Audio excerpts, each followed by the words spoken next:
Bradesco. Entre nós, você vem primeiro.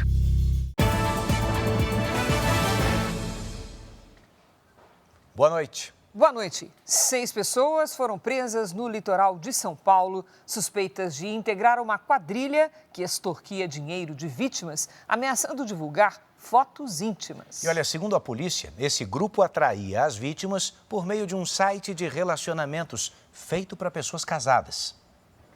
Mais de 40 policiais deixaram a capital ainda de madrugada para cumprir mandados de prisão na Baixada Santista. Os 6 alvos da operação estavam na cidade de Praia Grande e foram surpreendidos pelos agentes em diferentes endereços. Polícia, levanta a mão. Vem pra cá. Um dos presos, Marcos Emílio da Silva, é apontado como chefe da quadrilha especializada em crimes de extorsão. A defesa dele não foi encontrada. De acordo com as investigações, os criminosos usavam uma plataforma de relacionamentos para atrair as vítimas. Se passando por mulheres, eles conseguiam fotos íntimas e, em seguida, começavam as ameaças. Um dos alvos foi um empresário de São Paulo de 72 anos, que chegou a pagar mais de R$40 mil para impedir a divulgação das imagens. A quadrilha aproveitava que o site de relacionamento era voltado a pessoas comprometidas. Um perfil que está mais submetido, mais vulnerável a essa prática é um perfil de homens idosos. A gente imagina que eles tenham vítimas no Brasil todo. A polícia analisa agora o material apreendido, como celulares e conversas em aplicativos para identificar outras vítimas. A orientação do delegado é evitar trocar fotos com pessoas desconhecidas. Busquem se encontrar em locais públicos, façam videochamadas para verificar o rosto dessas pessoas, para finalmente poder obter um relacionamento mais seguro. Em depoimento, Bolsonaro admite ter mostrado minuta a comandante do Exército, mas nega tentativa de golpe. Não tínhamos uma base minimamente sólida para se fazer qualquer coisa. E pede desculpas a ministros do Supremo. Me desculpem, não tinha essa intenção de acusar de qualquer desvio de conduta. Ministro da Fazenda propõe alíquota fixa no imposto de renda para aplicações financeiras. Inflação desacelera em maio, mesmo com a conta de luz mais cara. Operação policial fecha vias expressas, assusta passageiros e deixa 4 pessoas feridas no Rio de Janeiro. Polícia refaz últimos passos de empresário encontrado morto em Autódromo de São Paulo. E os preparativos para a volta do Campeonato Brasileiro na quinta-feira. Fortaleza e Santos se enfrentam na tela da Record, R7 e Play Plus.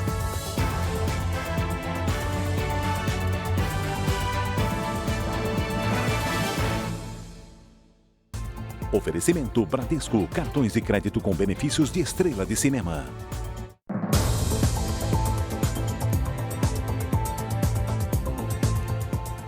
Estamos juntos para você saber que delegados e investigadores voltaram hoje ao Autódromo de Interlagos, em São Paulo, para refazer o trajeto que o empresário Adalberto Júnior pode ter percorrido antes de ser encontrado morto. O jornalismo da Record teve acesso com exclusividade às imagens do trabalho dos agentes. A obra onde o corpo do empresário Adalberto Júnior foi encontrado segue sem interrupção. Hoje pela manhã, uma equipe da polícia retornou ao Autódromo de Interlagos para fazer um mapeamento mais detalhado do local e tentar refazer os últimos passos do empresário de 36 anos. Esse mapa traz os possíveis trajetos feitos por Adalberto. A linha azul escura mostra por onde ele teria circulado e a vermelha clara, o possível caminho feito para chegar ao carro. Ele desapareceu durante um evento de motociclismo e foi encontrado morto 4 dias depois. Está o delegado com os investigadores, os seguranças, para que cada um mostre o ponto em que eles estavam nos horários que a gente tem. No meio da tarde, um grupo de 5 seguranças chegou para prestar depoimento na sede da Delegacia de Homicídios. Todos foram ouvidos como testemunhas. O depoimento dos seguranças pode ajudar a polícia a entender se houve alguma briga em que Adalberto poderia ter se envolvido. Uma semana após o corpo do empresário ter sido encontrado, muitas perguntas ainda seguem sem respostas. Adalberto foi colocado no buraco com vida. De quem é o sangue encontrado no carro dele? Onde estão as calças, botas e a câmera de Adalberto? E qual foi a motivação do crime? A investigação também levantou imagens que mostram Rafael Aliste, amigo que esteve com Adalberto no evento, ao chegar em casa no dia em que o empresário desapareceu. Em depoimento, ele disse que os dois beberam cerveja e fumaram maconha, mas que não houve briga até o momento em que eles se despediram.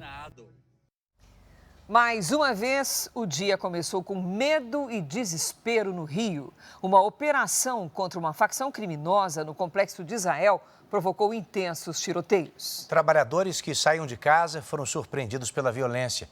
4 pessoas ficaram feridas. A polícia foi recebida a tiros.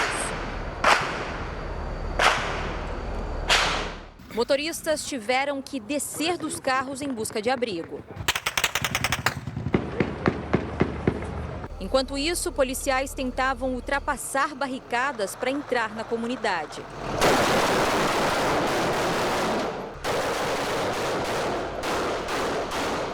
Quatro pessoas foram atingidas por balas perdidas. Um motorista de ônibus, 2 passageiros e um pedestre. As vítimas estão fora de perigo. A operação de hoje foi resultado de 7 meses de investigação, que teve como foco prender suspeitos sem antecedentes criminais, mas que participavam ativamente do tráfico no Complexo de Israel. 44 pessoas foram identificadas. A gente tirou do anonimato pessoas que até então passavam despercebidas da atuação, principalmente da polícia. Pelo menos 20 suspeitos foram presos hoje. Segundo a investigação, o grupo é comandado pelo traficante Álvaro Malaquias Santa Rosa, conhecido como Peixão. Construções irregulares usadas como apoio em confrontos foram destruídas.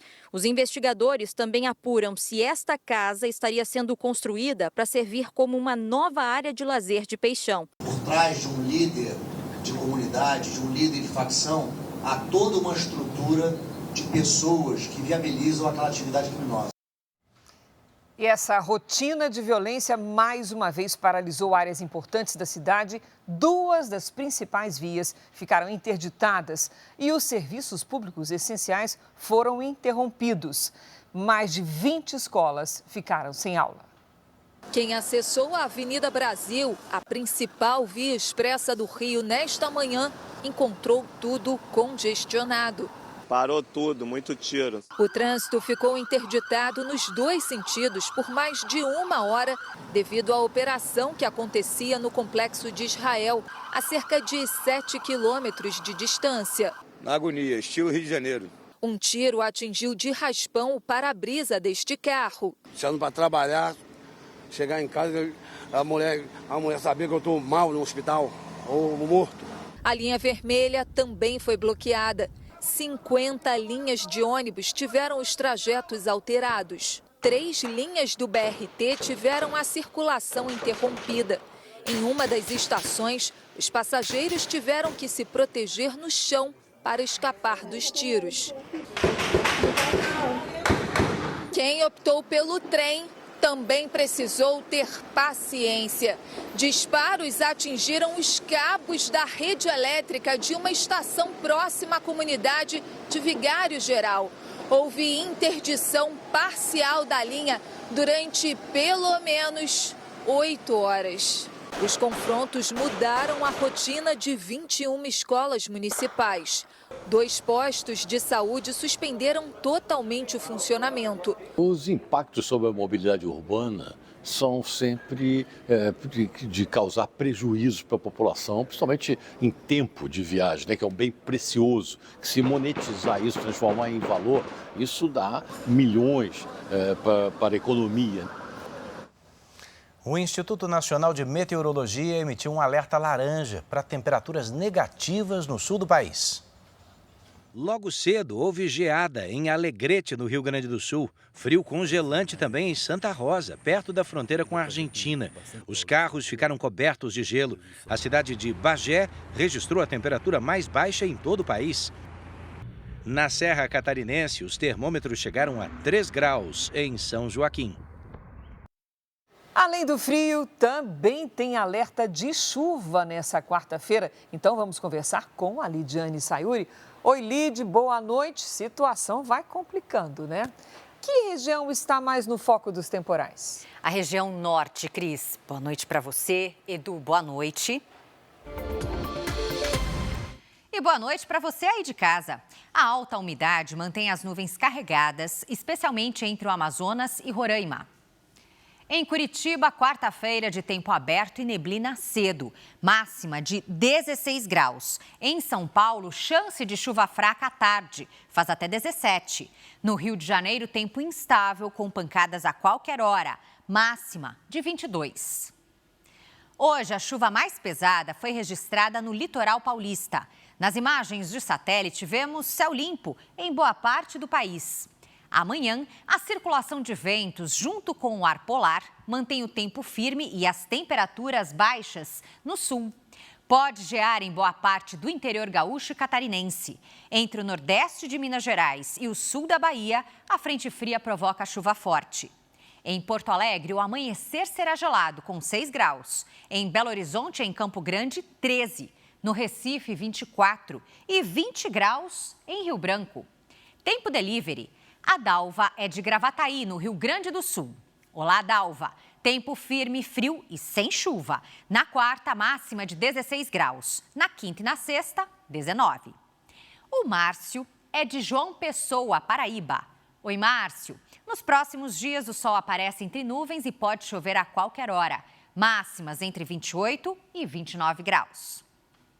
Envie sua participação pelas redes sociais com o nome de uma cidade e a hashtag você no JR. Cris, Edu. Obrigado, Lid. Vamos a um dos principais assuntos do dia. O Supremo Tribunal Federal ouviu hoje 6 réus da suposta trama golpista. Assunto para Luiz Fara Monteiro, direto de Brasília. Boa noite, Fara. Oi, Edu. Boa noite para você, para a Cris e para você que acompanha o Jornal da Record. Foi o segundo dia de depoimentos do chamado Núcleo 1 do grupo que, segundo a Procuradoria-Geral da República, tentou manter Jair Bolsonaro no poder depois das eleições de 2022. Bolsonaro negou uma trama golpista, mas admitiu que tentou buscar uma forma de anular o resultado das urnas por vias legais. Jair Bolsonaro admitiu ter discutido com auxiliares e comandantes militares alternativas dentro da Constituição para tentar reverter o resultado da eleição presidencial. As conversas eram bastante informais. Não era algo proposto aqui, vamos decidir, nada disso aconteceu. Era conversa informal, ver se existia alguma hipótese de um dispositivo constitucional para nós atingirmos aqui um objetivo que não tínhamos atingido no TSE. Isso foi descartado logo na primeira e segunda reunião. Bolsonaro afirmou que não teria apoio para um eventual golpe. Não tinha clima, não tinha oportunidade, não tínhamos uma base minimamente sólida para se fazer qualquer coisa. As Forças Armadas, missão legal dada é missão cumprida. Missão ilegal não é cumprida. Bolsonaro chegou a pedir desculpas ao ministro Alexandre de Moraes por dizer que ele e os ex-presidentes do Tribunal Superior Eleitoral teriam recebido dinheiro para fraudar as eleições.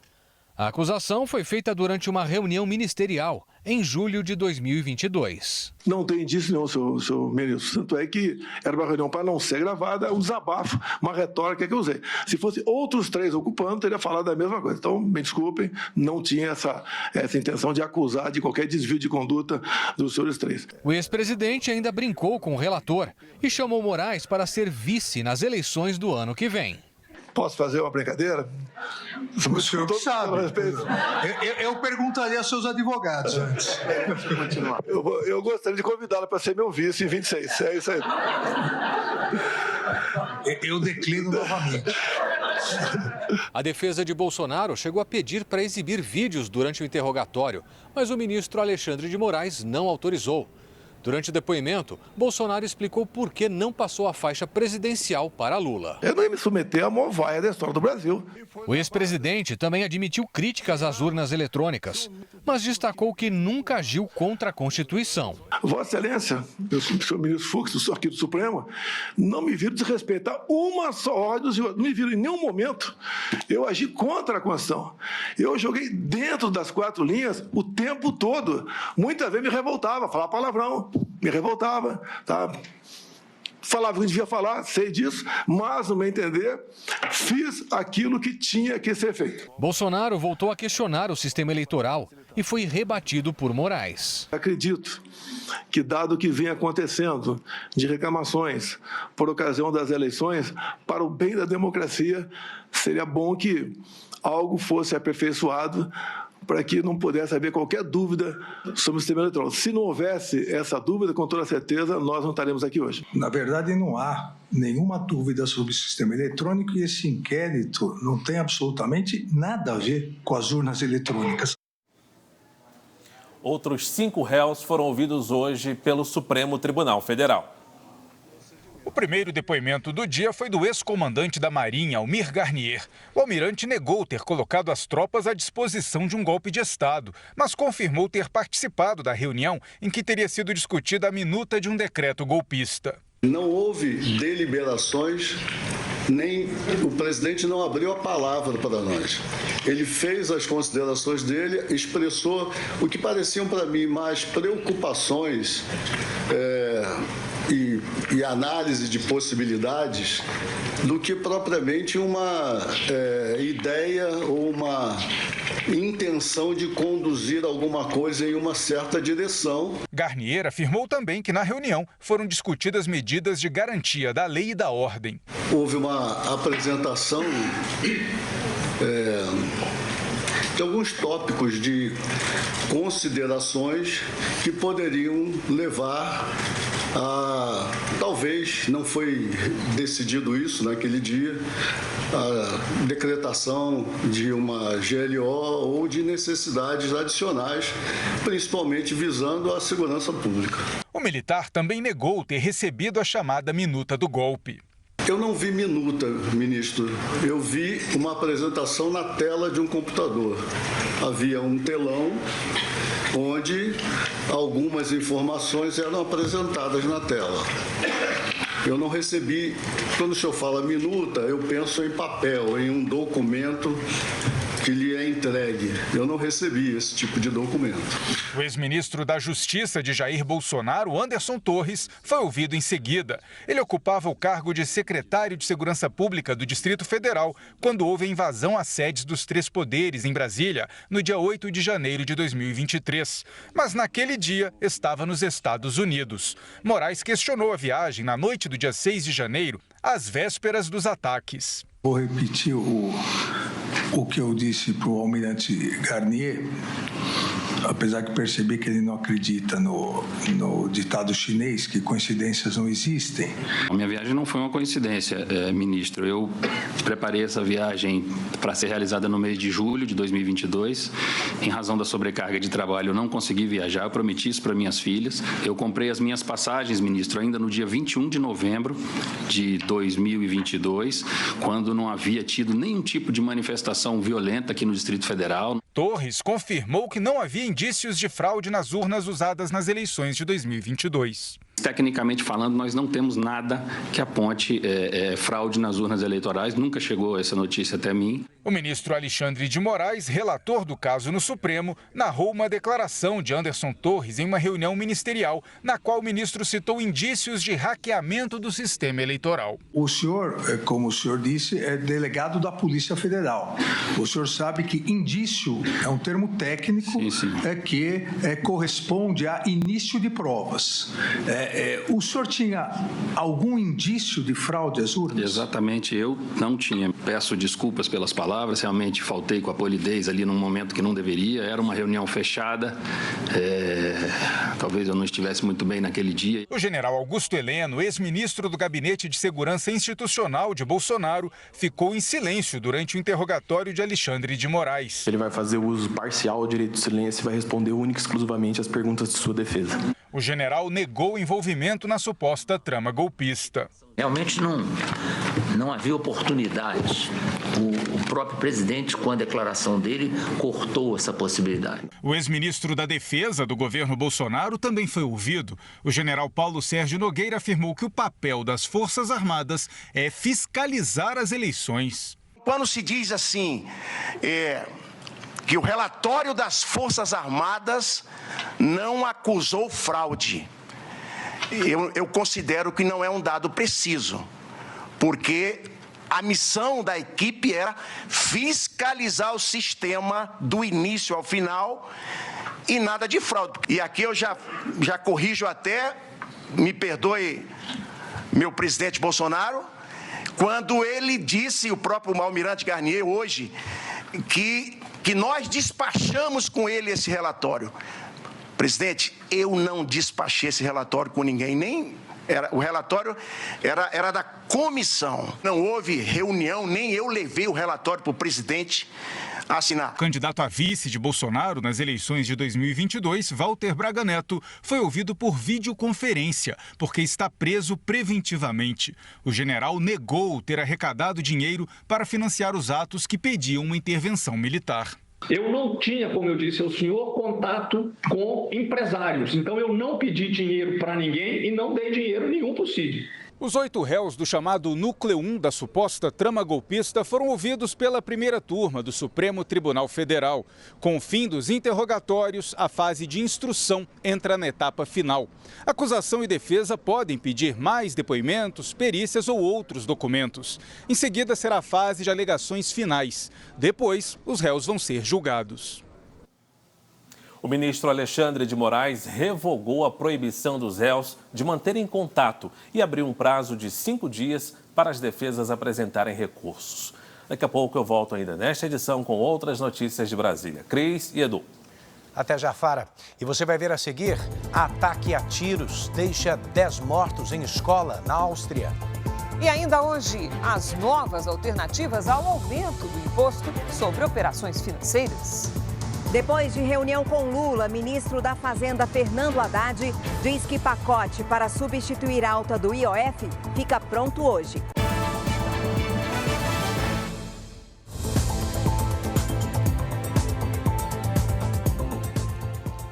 Representantes da China e dos Estados Unidos se reuniram hoje pelo segundo dia para negociar acordos de importação. Hoje, o presidente Donald Trump viajou para a Carolina do Norte. Antes de embarcar, Trump alertou para que manifestantes não protestem durante o desfile militar de sábado. Qualquer manifestante será recebido com uma força muito grande, afirmou o presidente. À tarde, na Carolina do Norte, ele visitou a base militar de Fort Bragg. No sábado, haverá um desfile militar aqui em Washington, na capital do país. Preparativos estão sendo feitos em toda a cidade, como essas grades de segurança que foram colocadas em volta da Casa Branca.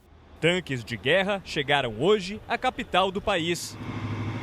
Em Londres, representantes dos Estados Unidos e da China se reuniram pelo segundo dia em busca de um acordo comercial. O secretário de Comércio, Howard Lutnick, disse que as conversas estão indo bem. As negociações devem ser retomadas amanhã. O presidente Donald Trump mobilizou 700 fuzileiros navais e mais de 4.000 integrantes da Guarda Nacional para conter os protestos violentos em Los Angeles. Várias lojas do centro histórico da cidade foram saqueadas e destruídas. Ontem à noite, manifestantes e agentes de segurança voltaram a entrar em confronto. Fogos de artifício foram lançados contra os policiais. Em apenas um dia, mais de 100 pessoas foram detidas. O Pentágono afirmou hoje que o envio da Guarda Nacional e de fuzileiros navais para Los Angeles vai custar o equivalente a quase 800 milhões de reais. O presidente Donald Trump argumenta que a cidade está fora de controle e que forças federais são necessárias para apoiar os agentes de imigração e restaurar a ordem. Trump disse hoje que pode invocar a lei da insurreição, que permite o uso das Forças Armadas no policiamento do país. Manifestações também foram registradas em outras cidades americanas, incluindo a capital, Washington. Em Nova York, a polícia prendeu 24 pessoas que invadiram o saguão da Trump Tower durante protestos. A gente fala agora de um tiroteio numa escola do ensino médio na Áustria, que deixou 10 mortos e 11 feridos. O atirador também morreu. Um jovem de 21 anos entrou na escola com 2 armas e atirou contra estudantes e professores. Ele foi identificado como um ex-aluno da instituição de ensino que fica em Graz, no sudeste da Áustria. Com a entrada dos policiais, a escola foi esvaziada e a área isolada. Segundo a polícia, a maioria das vítimas era estudante. O atirador foi encontrado morto num banheiro.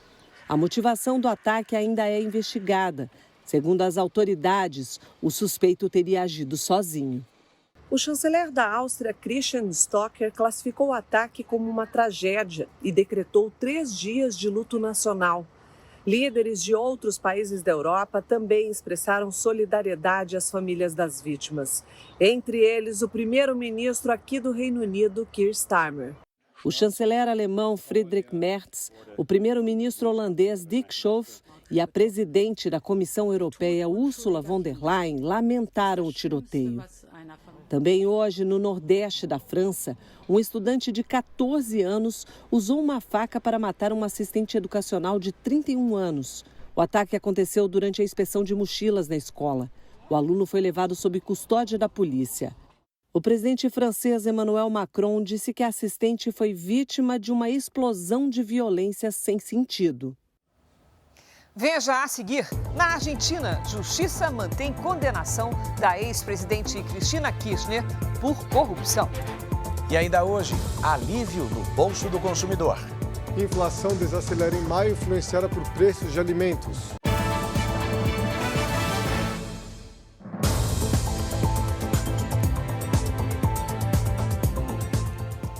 Na corrida pelo emagrecimento a qualquer custo, os médicos alertam para os efeitos colaterais das canetas usadas para emagrecer. O incômodo gastrointestinal é o mais comum, mas podem ocorrer problemas de pele e até de visão. Luana ganhou mais de 30 quilos em apenas alguns meses num quadro pré-diabetes. Sob orientação médica e o acompanhamento de uma nutricionista, ela começou a aplicar injeções de um medicamento para perder peso. Mas no meio do período eu quis parar, porque meu efeito colateral gastrointestinal estava bastante, eu sentia muita dor. E aí aguentei, agora estou fazendo desmame. Segundo os médicos, os medicamentos injetáveis utilizados em tratamento contra a obesidade geralmente aceleram o metabolismo e reduzem o apetite. Logo, com a fome controlada, as pessoas comem menos e assim perdem peso mais rápido. Mas esse processo pode sobrecarregar órgãos como o intestino, os rins, o fígado, o coração e até mesmo o cérebro, além de causar outros efeitos colaterais. Os problemas gastrointestinais são os mais comuns, como o intestino preso, diarreia e náuseas. Em casos raros, podem ocorrer uma doença ocular grave e até a cegueira, como informou o Comitê de Segurança da Agência Europeia de Medicamentos. Em abril, a Sociedade Brasileira de Dermatologia divulgou que as canetas usadas no emagrecimento podem alterar a sensibilidade da pele, provocando formigamento e ainda queda de cabelo. Para esse cirurgião do aparelho digestivo, o acompanhamento médico é fundamental para diminuir os riscos. Um nutricionista, um psicólogo, um endocrinologista, um médico gastro, também para acompanhar toda essa parte de perda de peso, e atividade física. Isso é fundamental. Para tentar driblar a fiscalização, criminosos estão expandindo as ações do tráfico internacional de drogas e incluíram para isso o Porto de Salvador na rota. 0,5 tonelada de cocaína foi apreendida hoje no local. A droga estava escondida dentro desta carga de minério, que tinha a Bélgica como destino. O container foi levado hoje de manhã ao Porto de Salvador. Ao passar pelo scanner, os fiscais da Receita Federal descobriram 561 quilos de cocaína. A Polícia Federal abriu inquérito para investigar a origem da droga. Geralmente, o destino é o Porto de Roterdã ou de Antuérpia. Tanto que todos os contêineres que vão para a Europa são 100% escaneados. Nós olhamos praticamente todos os contêineres. A droga apreendida está avaliada em 108 milhões de reais. Até agora, ninguém foi preso. No último ano, os criminosos incluíram a Bahia na rota do tráfico internacional para tentar driblar a fiscalização. Nesse período, mais de 2 toneladas de cocaína foram apreendidas no Porto de Salvador. De acordo com a Receita, os portos de Santos, em São Paulo, e de Paranaguá, no Paraná, são os mais visados e têm a segurança reforçada. Nesta terça-feira, os agentes frustraram a tentativa de envio de 1,5 toneladas de cocaína no Porto de Santos. A droga estava escondida em um carregamento de papel e iria para o Reino Unido. Essa foi a maior apreensão da droga nos últimos 4 anos no litoral paulista. A inflação perdeu força e desacelerou em maio. O IPCA fechou em 0,26%. Vamos entender melhor esse resultado que foi puxado pelo grupo de alimentação e bebidas. O tomate, por exemplo, foi o produto que registrou a maior queda. Os preços continuam subindo, mas numa velocidade mais lenta. O IPCA, Índice Nacional de Preços ao Consumidor Amplo, foi de 0,26% em maio. Em abril, a taxa foi de 0,43%. Nos últimos 12 meses, o índice ficou em 5,32%, acima do teto da meta do governo federal, que é de 4,5%. Uma taxa de 12 meses dessa ordem começa a causar preocupação junto aos agentes econômicos. Por conta disso, eles pedem que a taxa de juros seja ainda maior, faz com que a economia ande ainda mais devagar. A alimentação e bebidas tem o maior peso no IPCA. Foi justamente o grupo que registrou uma desaceleração expressiva da inflação, de 0,82% em abril para 0,17% em maio. Destaque para o preço do tomate, que teve queda de 13,52%. Arroz, ovo e frutas também tiveram redução de preços. Já a cebola, o café e as carnes registraram aumento. Muito caro, muito caro. É uma surpresa quando você chega no mercado. Tá um valor sincero, tá bom. Não tá muito caro, não acho. Como a procura por alimentos continua crescendo, talvez a inflação de alimentos volte muito rapidamente. No grupo Habitação, houve reajuste do gás encanado e a mudança na bandeira tarifária da energia elétrica teve grande influência na inflação de maio. Já no grupo Transportes, passagens aéreas tiveram queda de 11,31% e combustíveis de 0,72%. O governo federal vai propor uma alíquota de 17,5% de imposto de renda sobre investimentos. Então vamos retomar o contato com Luiz Fara Monteiro, lá em Brasília. Fara, polêmica garantida vem vindo aí, né? Pois é, enquanto isso, o Planalto tenta encerrar de vez essa novela que parece que ainda está longe um pouquinho do fim, né, Cris? As propostas alternativas ao aumento do IOF foram apresentadas hoje ao presidente Lula. Lula recebeu o ministro da Fazenda, Fernando Haddad, para tratar das alternativas ao aumento do imposto sobre operações financeiras. No último fim de semana, Haddad se reuniu com os líderes do Congresso Nacional para acertar detalhes da proposta. Ele gostou muito do processo de negociação.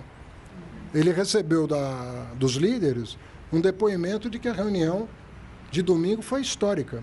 Não afeta a população, está afetando os andares superiores, eu diria a cobertura do edifício. Entre as medidas estão unificação da alíquota de imposto de renda sobre os investimentos em 17,5%, corte de 10% nas isenções fiscais, o aumento de 12% para 18% do imposto sobre o lucro das casas de apostas, elevação das alíquotas da contribuição social sobre lucro líquido das empresas de tecnologia financeira e instituições de pagamento e uma alíquota de 5% sobre investimentos em letras de crédito dos setores imobiliário e do agronegócio. É um ataque direto no setor, algo que nos preocupa muito. 43% do financiamento de safra tinha sido ou foi em LCA. O pacote deve ser encaminhado ainda hoje à Casa Civil, mas não há uma data para o envio ao Congresso. Parte da proposta deve ser editada como medida provisória, o que significa que as mudanças já entram em vigor logo que forem publicadas. O pacote tem sido alvo de preocupação entre representantes de setores produtivos. A adequação pura e simples a essas medidas e essa intervenção permanente na atividade empresarial e concorrencial é muito, muito danosa.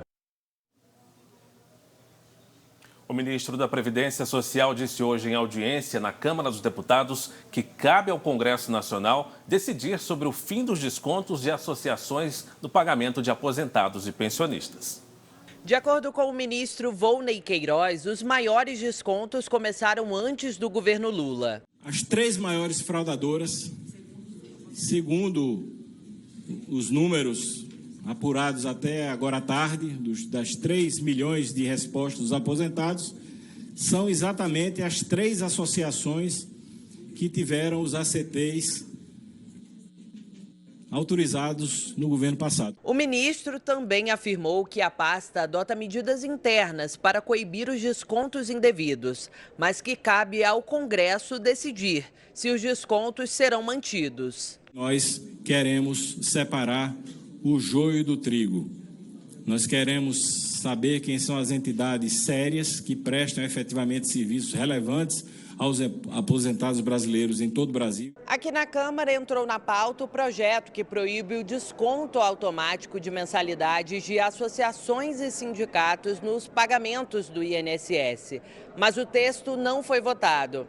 O presidente da Casa, deputado Hugo Mota, ainda precisa indicar o relator da proposta. Hoje, o INSS começou a enviar as respostas de associações sobre os descontos realizados em benefícios de aposentados e pensionistas. Segundo o Instituto, as entidades têm 15 dias úteis para dar um retorno e, aos poucos, os beneficiários serão informados. A senadora Soraya Tronic pediu o indiciamento de 16 pessoas no relatório final da CPI das Bets. Entre elas, a influenciadora Virgínia Fonseca e a advogada Deolane Bezerra. A relatora defende que Virgínia seja indiciada por estelionato e publicidade enganosa, por ter admitido que simulava apostas em contas configuradas pelas empresas.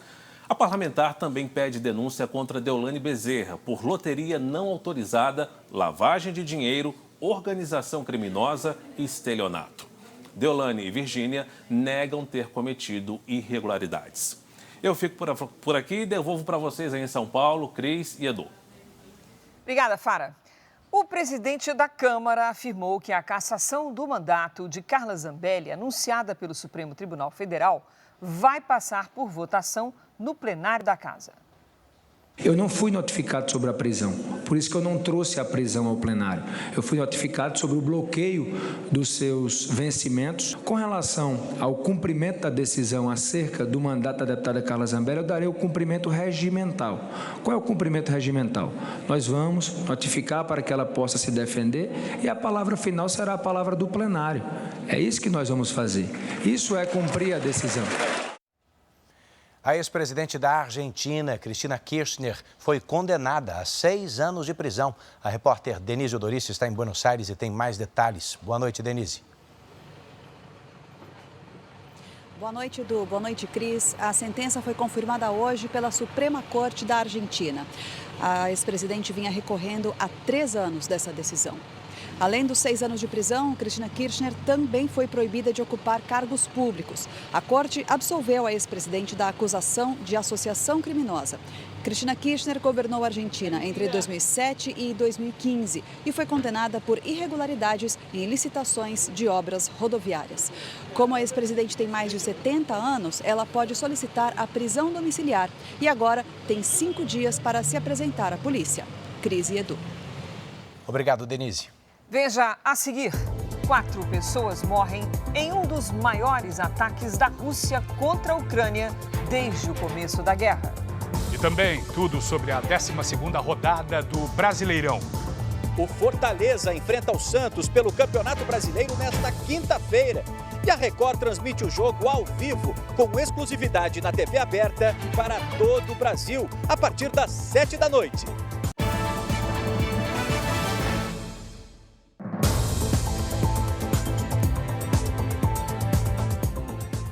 A Rússia realizou hoje um dos maiores ataques da guerra contra a Ucrânia.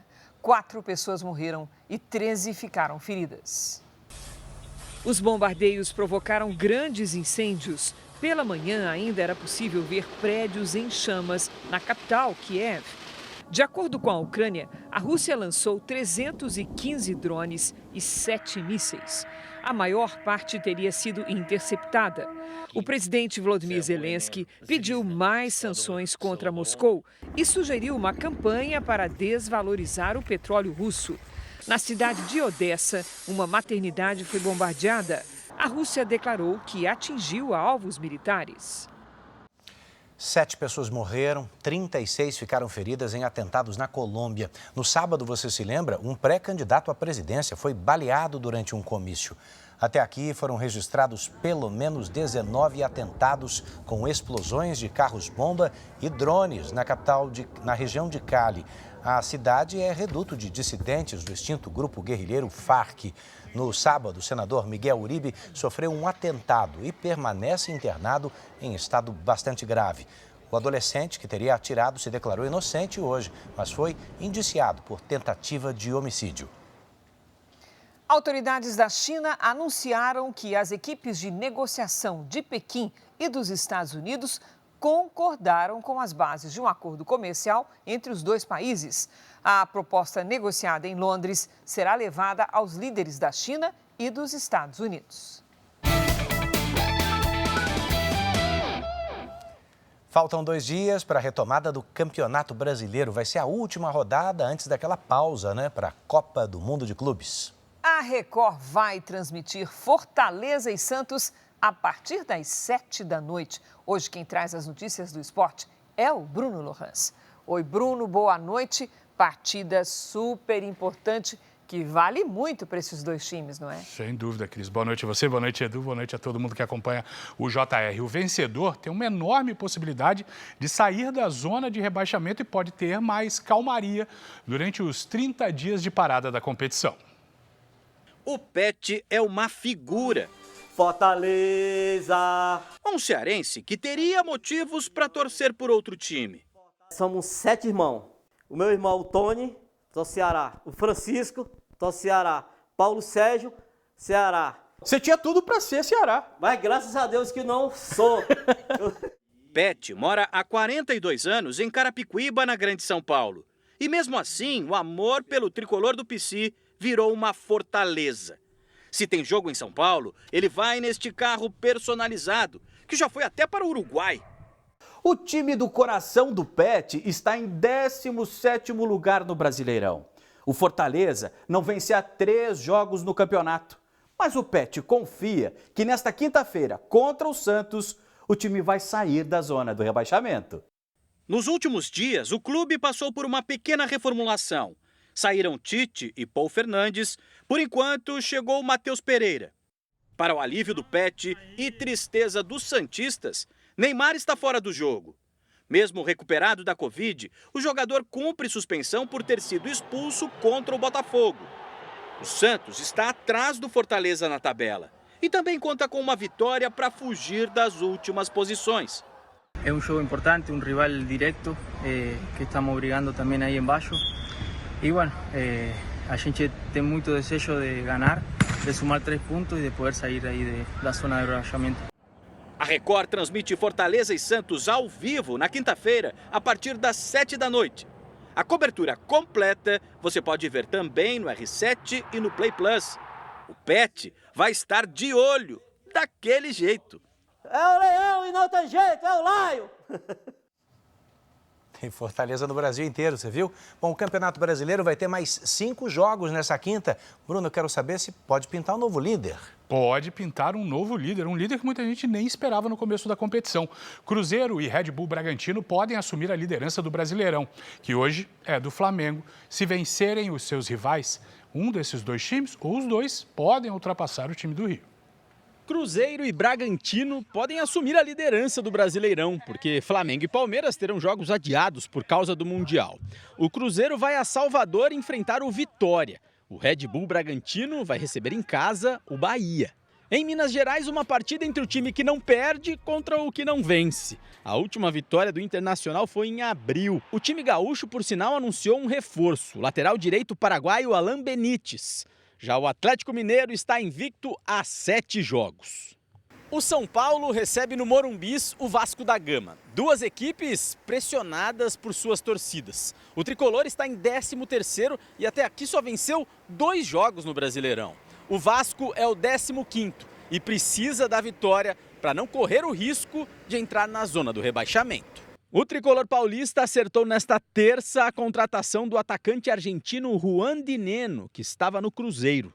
O Corinthians vai a Porto Alegre enfrentar o Grêmio, com a temperatura podendo chegar aos 10 graus durante o jogo. Hoje, o tricolor gaúcho anunciou um reforço que vem justamente do próximo adversário. Passando aqui para agradecer esse tempo que estive no Corinthians, estou saindo de empréstimo e agradecer vocês por tudo que fizeram por mim nesses 10 meses que estive no Corinthians. Por falar em Corinthians, Hugo Souza levou camisas do timão para 4 companheiros de seleção que torcem ou já atuaram pelo clube. O goleiro se reapresentará amanhã e vai jogar contra o Grêmio. O jogador Pedro Severino, de 19 anos, recebeu alta depois de 98 dias internado. Ele sofreu um grave acidente de carro no interior de São Paulo. A família divulgou nas redes sociais as primeiras fotos do atleta fora do hospital.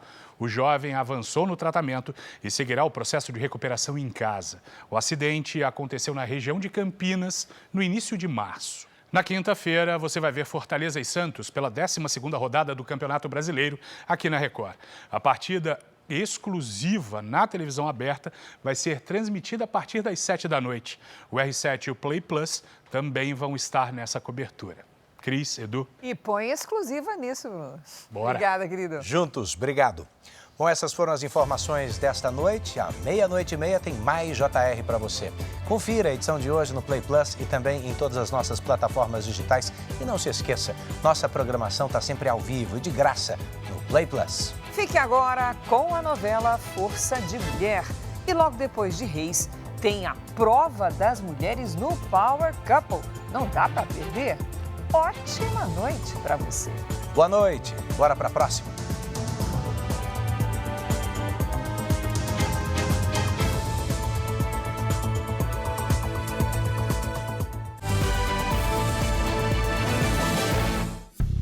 Bradesco. Entre nós, você vem primeiro.